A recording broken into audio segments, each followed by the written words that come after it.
Well, folks, thanks for tuning in to the Saturday edition. This is more, as you know, our regular viewers and listeners will know, we do a look ahead, some things you can be expecting in the week ahead. So one of those areas is there's been a lot of speculation that we see and more relative to Prime Minister Carney and the Epstein files. Now, the Epstein files, people are still going through them. You're going to still see all kinds of revelations because there's millions of pages. I've already commented on the fact that mainstream media is tending to want to ignore the very significant involvement Jeffrey Epstein has had relative to the climate discussions, the World Economic Forum, and relative to the planning of one digital currency. Epstein very much involved in that. And much of the focus, understandably, tends to be on the sex scandal side of things, and rightly so. But I hope we're not avoiding looking at some of the involvement there relative to global planning on the so-called environmental crisis. A lot of Epstein comments there. But there's one area of the Epstein commentary that I think is just not fair and needs to be corrected. Look, I disagree with Prime Minister Carney of Canada on many things, economic policy, social policy, and other things. But I keep seeing out there in social media, especially among some conservatives, they're trying to tie Prime Minister Carney closer and closer to Jeffrey Epstein. And I keep seeing this figure about 69 different emails. So I've tried to spend a fair bit of time doing the digging down, looking through the files, looking at the research on this. There are indeed, could be up to 69 times where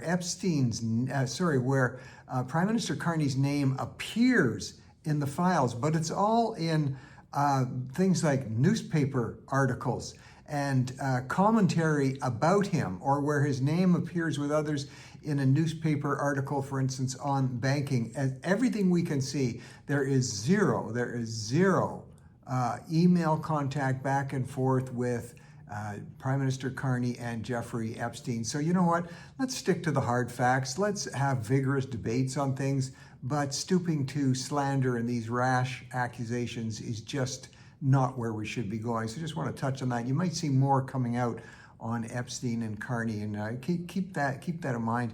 Another thing you're going to see, the Environmental Protection Agency in the U.S. has just repealed a finding that went back as far as 2009. Now, this was to do with greenhouse gases being a threat to human life. That finding came from a lot of stuff that was talked about in a 2007 Supreme Court ruling, where the Supreme Court at the time ruled that greenhouse gases were air pollutants, and it was calling on the Environmental Protection Agency to determine whether these posed a public threat or not. So the Supreme Court back in 2007 wasn't saying greenhouse gases are absolute pollutants. They wanted the Environmental Protection Agency to determine which pollutants were. And so there was the Environmental Protection Agency then came out in 2009 with a finding that had quite a large list of the endangerment process here. That now, subject to more research after many years, has found that there was not a lot of scientific basis gone into that 2009 finding. It's not surprising that something, almost 20 years ago, not quite, would be challenged by new science. So watch in the days ahead, coming up this week, but also in the days ahead, you're going to see a lot of the very expensive regulatory programs that were put into place to cover everything from cow flatulence to people coughing on the street, that were qualifying things as dangerous, being seen as maybe not so dangerous. Watch for changes there, and possibly less cost than in tons of the articles and equipment and things that we buy, which are now determined to be not harmful after all. Well, also watch, and not just next week, but in the coming days, here's something interesting. North Korea, as you know, their leader Kim Jong-un he's only 42, but he's already planning the designation of his successor. In that particular, the so-called Northern Kingdom, the Hermit Kingdom, They plan a long time ahead in terms of who's one dictator to another, who's going to succeed them. I think they're thinking just in case they get bopped off by somebody. And Kim Jong-un is taking a different turn here. It looks like he is preparing his daughter, not his son. This has been a very patriarchal society, but switching now to the daughter may be the one to succeed him. Now, what's interesting here, she's only 13 years old. Her name is Kim Ju-ai. But for instance, just recently, she appeared with him, when she was 13. So that would be, 4 years ago? She's in her late teens now. Her public debut with him back in November 2022 was at a missile test. You know, quite the thing. Can you picture taking your daughter to the debut of a missile test? So speculation about her future is continuing because she continued to appear, and she appears again at the site with her father, where her late grandfather is buried and her great grandfather. These were all, of course, dictators in one of the most vicious regimes still known. My wife has visited there, spent a week traveling around North Korea, and I can tell you, she was with a project that was bringing necessary food and milk products to kids. So she doesn't talk publicly about what she saw because she wants that to continue. But I can tell you, not just her observations, but many just show what tough shape that regime is in. So keep an eye on the ongoing development of Kim Jong-un's daughter here. In the ongoing development, talking about development of robot-assisted sensor technology. Robots are just fantastic, beyond what we could ever even believe. I have taken a ride in the Waymo cab, which there's nobody in it. It just, you hop in and it's just you, and it talks to you and it drives you through the city. Absolutely stunning. But elephant whiskers are coming into view here because they are finding they have unusual material properties that allow the elephants, who they say they don't have the best eyes, but they do have great memory, but their whiskers compensate for the thick skin they have and their poor eyesight.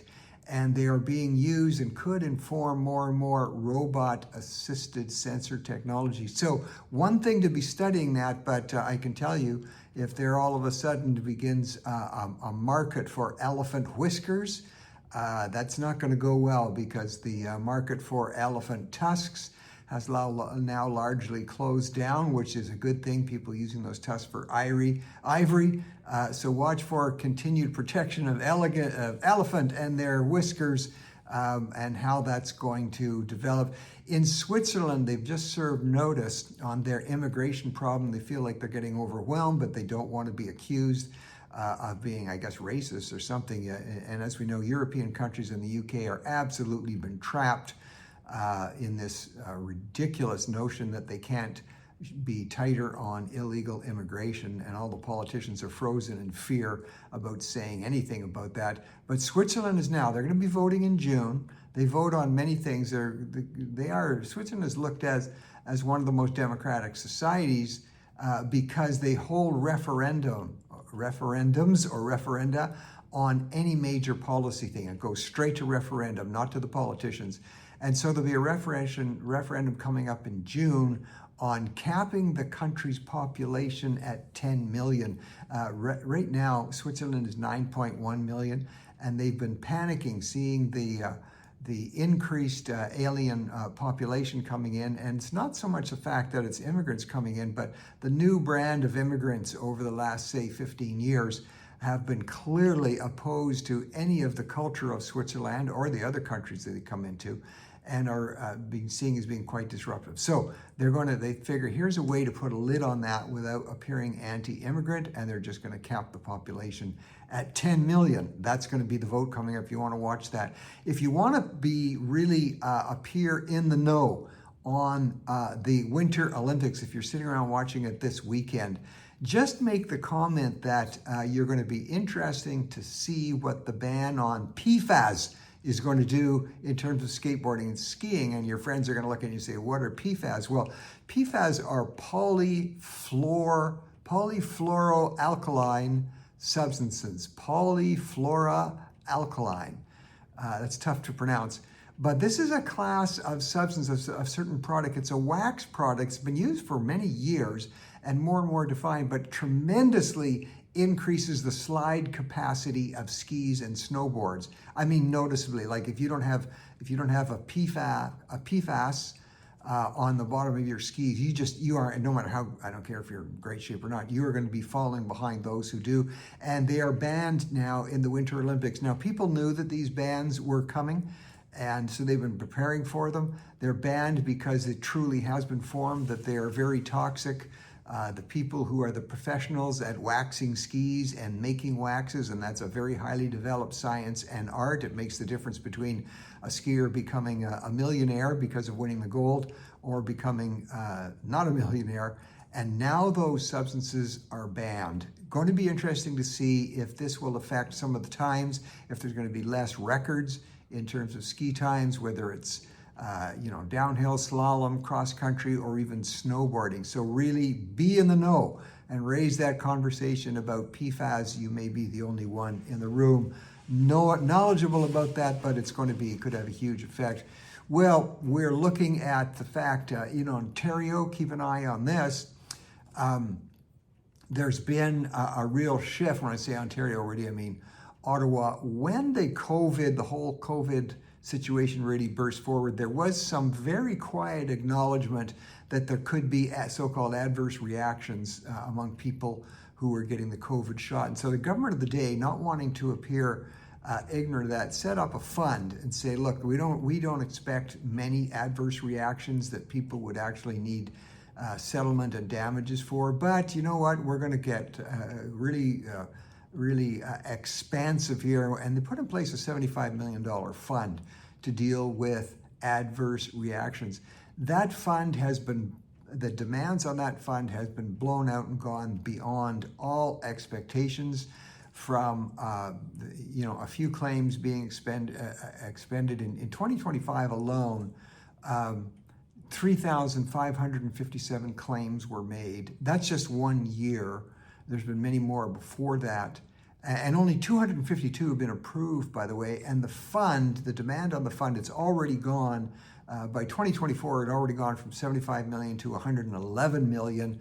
Very low approvals, but the administration, dollars are going mainly into the administration. $65 million of that fund going into administration. Watch for the Public Health Agency of Canada, known as PHAC. Watch for increased pressure there. People are calling it a betrayal of the trust. They underestimated the number of adverse reaction, and they're spending way too much on administration. Watch for continued political heat on that. Well, it's Valentine, so you may not have heard of a new organization called BODA, and that stands for Board of Dating Apps. Board of Dating Apps.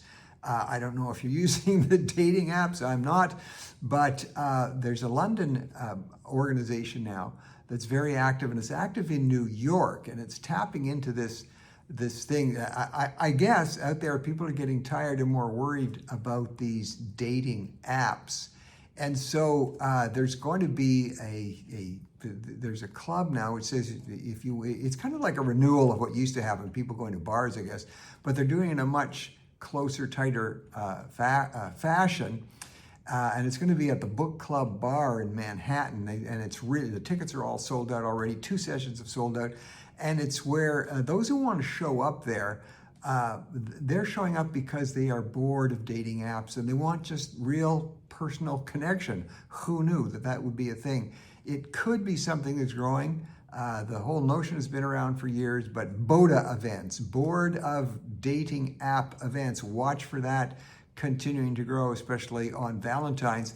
Now, another item on Valentine's is, and again, some of these things seem to happen in New York City, but it's where your people are being invited, but they're only being invited if they're single, but they're being invited to bring their AI companion. That's whoever the companion is that they've developed on AI and that they've fallen in love with. Bring your companion. You'll sit at a table. You'll be alone at a table. They're going to give you a flower there, and they're going to give you something to, nice drink or whatever it is, and you're going to be able to introduce your AI companion to other people's AI companions. This is getting a little wild and weird, but it seems to be where things are going, so watch for that. Back to something a little more boring but important. Watch for coming up this week. As we know, the White House had put up tariffs on steel and aluminum imports on the U.S., raised them in some cases as high as 50% or even 100%. What they're finding out, as we warned about this, and I'm not a fan of tariffs, and I've said and others have said that's only going to increase the cost of everything to everybody, is basically what happens with the tariff war. And so, for instance, they're using Canada as an example here. A tariff on aluminum has actually, as we warned, increased consumer goods in the U.S. because aluminum is found in almost everything, or not almost everything, but so many consumer goods, from wrapping products to sealants to all kinds of elements that are needed in fighter jets and very sophisticated equipment.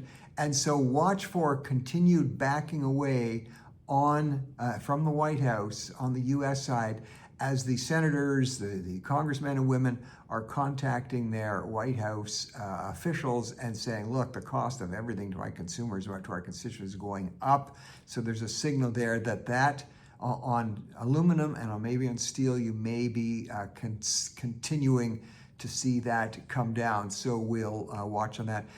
Again, watch for continuing developments this week and next as increased reporting goes out on these faith-based events that are taking place, not just on Christian universities, but on secular campuses. I already talked last week about the one at the University of Florida. So watch for those this week and in the coming weeks. You're going to be seeing, in my view, you're going to be seeing more of those. So that's a wrap on some of the things you can be looking for and watching for this week. And folks, and especially guys out there, it is Valentine's Day.